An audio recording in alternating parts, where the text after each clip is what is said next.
All right. Welcome back to another segment here. This episode is about the people in your corner, and if they're there for the right reasons.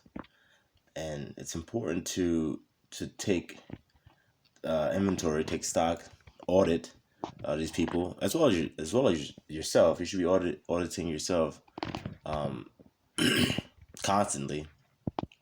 Um, that way, you can make sure that you are remaining focused on the things that you need to be focused on. That way you can achieve the goals that you set for yourself and then continue to make new goals and achieve those goals.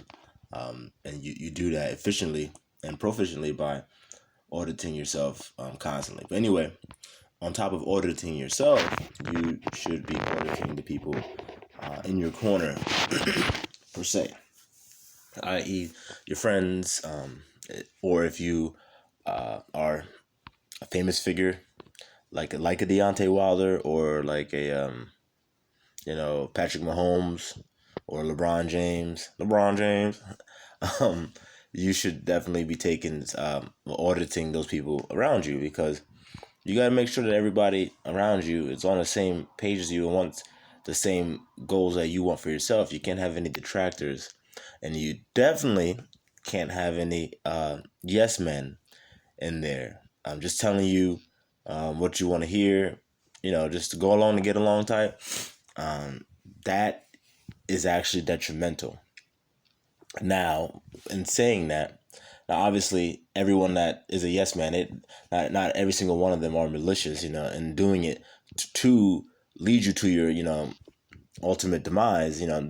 Most of them don't set out to do that.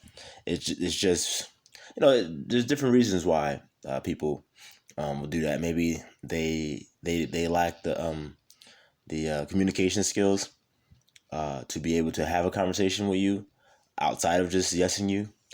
Maybe they actually believe what you're saying because they're just as delusional as you. So again, there's just, I don't want you to listen to this video and then go and find all the yes men in your life and just expel them. That's not really what I'm saying. What I'm saying is you have to understand who they are, and be aware of it. That way, you don't technically have to expel them, but when they're telling you something that you should take it with a grain of salt. If you want to expel them, you can expel them. You tell people real simple.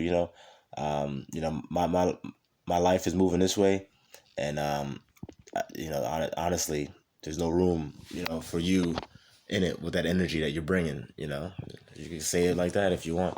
But again, this video is just more or less to bring awareness, because if you don't know who's a yes man or that they're yesing you like that, then you could put yourself in pretty precarious situations, and sometimes dangerous situations, like the one that we're about to go over here with Deontay Wilder.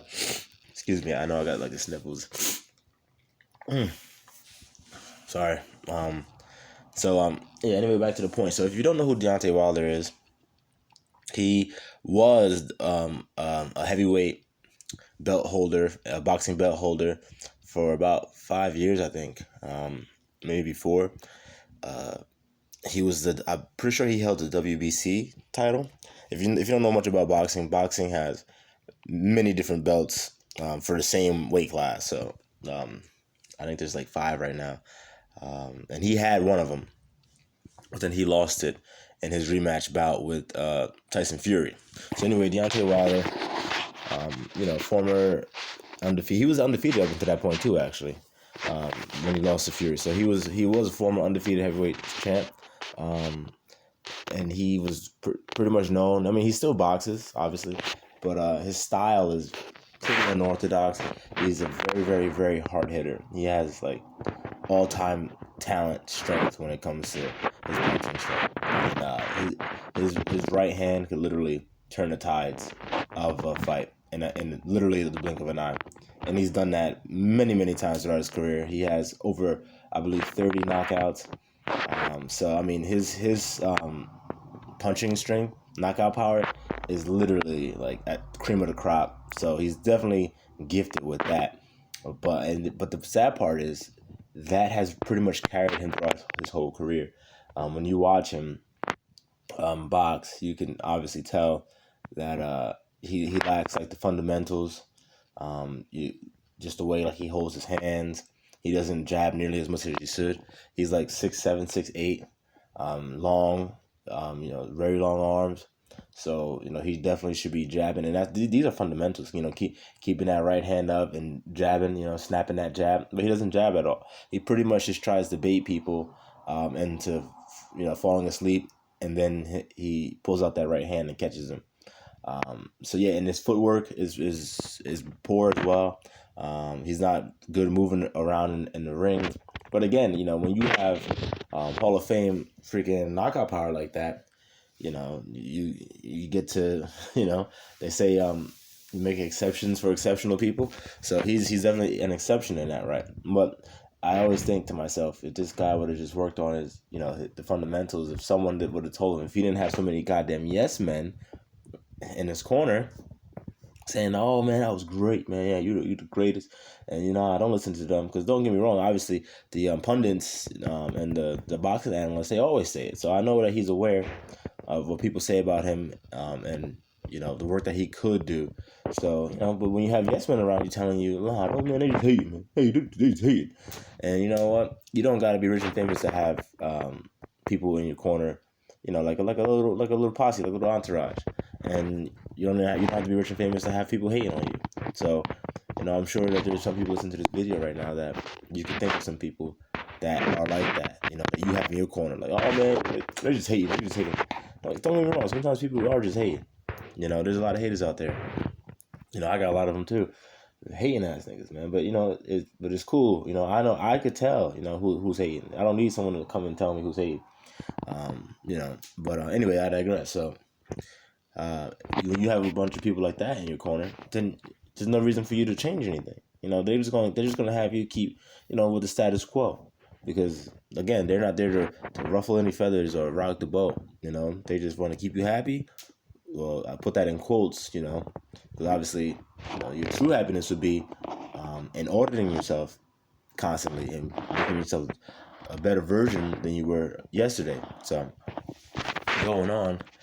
So Deontay Wilder fought Tyson Fury a few years ago. Fury, pretty sorry about him. He was a multi-belt title holder, but he had a lot of issues going on with like depression and drugs. So then he took a hiatus away from the sport. Wasn't sure if he would ever return. Deontay Wilder pretty much brought him back. Because he wanted to fight this guy named Anthony Joshua. Anthony Joshua was ducking him. So then he brought Tyson Fury out of obscurity and gave him a chance to fight. So that first fight, he won 12 rounds. Wilder knocked Fury down twice, but outside of that, anyone with two eyes can tell you, or even one eye could tell you that Tyson Fury was the better boxer. He was outboxing him. He was moving. He was scoring points. He was getting hits. He didn't knock Wilder down at all, but he was definitely getting hits, and you can tell that those hits were hurting. So somehow, some way, the judges scored at a draw. In my personal opinion, the fight went to Fury. In my personal opinion, and not even close, because I only gave Wilder 2 rounds of that fight, and those are the rounds that he knocked Fury down in. And if you want to be generous, you can give him 3 rounds. Either way, that's still not enough to win that fight. So that's how I scored it. So anyway, it was a draw. After the fight, Wilder and his crew, talking all this shit like, oh yeah, we're gonna rematch, yada yada. I got robbed, it was a late count. The ref started counting late. He didn't start counting the second Fury hit the canvas. All this stuff, man. All of this stuff. All different types of excuses. And when that happened, I said to myself, well, first and foremost, I don't agree with that late count, thing, number one. And number two, like, you got lucky, which a lot of times in his fights he gets lucky, but it's hard to keep calling it luck if someone knocks somebody out, 30-something people out. It's hard to keep calling it luck, but when you're watching it, you just know that he caught him. He caught him, and the person kind of walked into it sometimes. So I hesitate to call it luck, but regardless, if you're watching the fight, you know that Fury was winning. And again, I don't think that there was a late count. I mean, I don't think he started late and nothing like that. But nonetheless, all the fanboys are out there chirping. all over social media and all sorts of stuff, recording YouTube videos, talking about it. And then my older brother, he actually is one of those types. So I was talking to him about it, and telling him like, listen, man, like it wasn't even close. You know what I'm saying? And in a rematch, it's just going to be pretty much a repeat of the first fight because he can't box. He can't box with Fury. Fury's a great boxer. Like he has all the technical skills and he the footwork, the head movement, the jab, everything. He's like a hell of a boxer, all time great boxer in my opinion. So long story short, the second fight comes. Deontay Wilder wears this huge bodysuit for some reason on his walk to the ring, which he later tried to use as an excuse to say that his legs are tired. The fight went on. I'm pretty sure the fight got stopped in the 7th round because Tyson Fury was beating the hell out of this guy. I mean, his ear was bleeding. He looked like just garbage. He was falling all over the place. It was horrendous. I'm surprised they let it go to 7 rounds because they could have called it at least 2 rounds before. But anyway, Wilder's corner threw in the towel. And Wilder was pissed. He said that, and mind you, that was his first loss. He was like, I lost to the better boxers today, yada, yada, yada, yada. Then a couple days later, actually not even a couple days later, that night, a lot of his fanboys took to the internet. Oh, Fury cheated. He used a loaded glove and this, that, and the third. And he was pulling his hand out the glove. And Wilder wore the suit, so his legs was tired. Excuses. And honestly, I was just sitting there thinking to myself, well, one, I knew this was going to happen because Fury, like I said, was the better boxer. Period, point blank. And then second, Wilder didn't do anything to get better between the fights because he had all these yes men around him. Like, oh, man, don't listen to that. Yo, man, you know what I'm saying? We're going to go out there and, just keep doing what you're doing, champ. You got it down pat. All that stuff. All these yes men. And then they almost got this man killed in the damn ring. Now, obviously, this is an extreme version of what can happen when you have a whole bunch of yes men in your corner. But this can happen nonetheless. So this should highlight the importance of knowing who the hell is in your corner and knowing who you should be listening to in your corner. Because it's a damn shame. This guy got embarrassed not once but twice. And now he's out here looking like a fool, making all these crazy videos. It's like, God damn, I feel bad for this dude. So this video I'm about to play for you, the video that Wilder recorded, I think somewhere in Vegas, talking about Tyson Fury. Because Fury, they were supposed to have a rematch, but the time for the rematch, contractually, the date had come and gone. Now, obviously, with the whole COVID, that did play a part. But nonetheless, the contract is the contract, and so Fury doesn't contractually owe Wilder a fight. Now, if you want to get into from a man's perspective, I think that I would like to see the fight. Although I'm pretty sure it's going to end the same way, if not worse, because again, Wilder, obviously, as you're going to see from this video, still has the same people in his corner telling him the same old bullshit, and it's not helping him become a better fighter. So yeah, as a man, I would like him to do that because, again, like I said, Wilder brought Fury back from obscurity. Like, this man was, it was on no one's radar. No one was talking about him. It was over for him, and then come back and you're getting title shots because Wilder giving you title shots. I think that I'm not gonna say that he should. He's a man. He does whatever he wants to do. But I would like to see him, not forget that this man did give you a chance when no one else would. So, if you got to go in the ring and knock his ass out again, then I guess, go and do that. But maybe from Fury's perspective, he's thinking, well, I have nothing to gain from fighting him again. Because I don't think he really does have anything to gain. Because again, most people that has an eye can tell you that he won the first fight. Then the second fight, like, come on, no contest. So anyway, let me play this video so y'all can see what this man's talking about.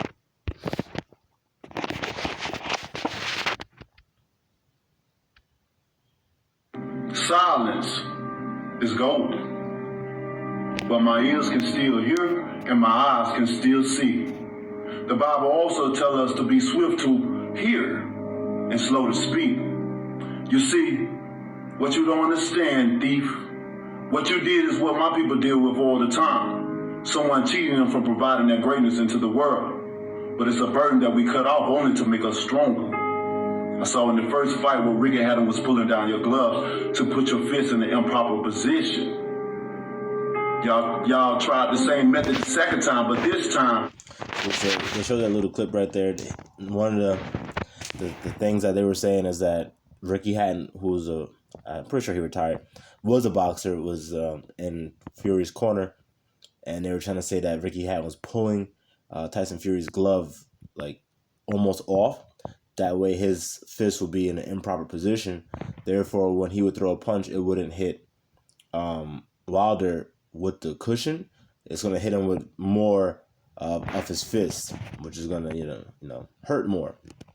But honestly, to that, I say, I've seen some videos, and I put on gloves myself because I'm not a boxer, but I'm a boxer enthusiast, and I used to, train a few years ago, so I know a little something when it comes to boxing. So I put on a glove, the way that it looked like Fury had it on, and you'll break your goddamn wrist. You break your wrist trying to do that. And obviously I didn't do it with tape. I didn't tape up my wrist first. But yeah, it was very, very difficult. And I think that to try and throw a punch like that in a fight, it would look more like you were actually trying to throw a punch with your wrist as opposed to your hand. Now, I don't have an answer to why the hell Fury's glove was looking kind of flimsy out there. That shit was bending, looking all kinds of different ways. I don't know. I'm not one of those, I'm not an engineer when it comes to the boxing gloves and stuff like that. So, just wanted to give you a little reference on that. You scratched flesh out of my ears, which caused my ears to bleed. It's impossible for a brand new 10-ounce glove to bend, to keep a smushed. Yeah, like, see, saw that bend right there? And see right there? So they're trying to say that the fist was, like, right there. But again, I tried that, and unless he practices that shit, which is I guess it's possible, then I don't know, and I'm not here to really speculate. This ain't a conspiracy theory channel. Make of it what you will. But I will say this: at the very end of the day, say he did cheat. I don't think that he needs to cheat to beat Wilder. I think he's a far better boxer than Wilder. So I think even if they were to rematch and they were to make sure there was no cheating, it was 100% complete even playing field, I don't think Wilder would win. In form or to have loose space, I highly believe you put something hard in your glove. Something the size and the shape of an egg weight. Here's the reason why the side of my face swelled up in an egg weight form. And it left a dent in my face as well. But in the midst of it all, you still couldn't keep this king down. You would have had to kill me. In the end, it took a crab in a bucket referee and a disloyal trainer to throw the towel in just to stop me. So the trainer right there, Mark Breland, he called him disloyal. I don't think he was disloyal.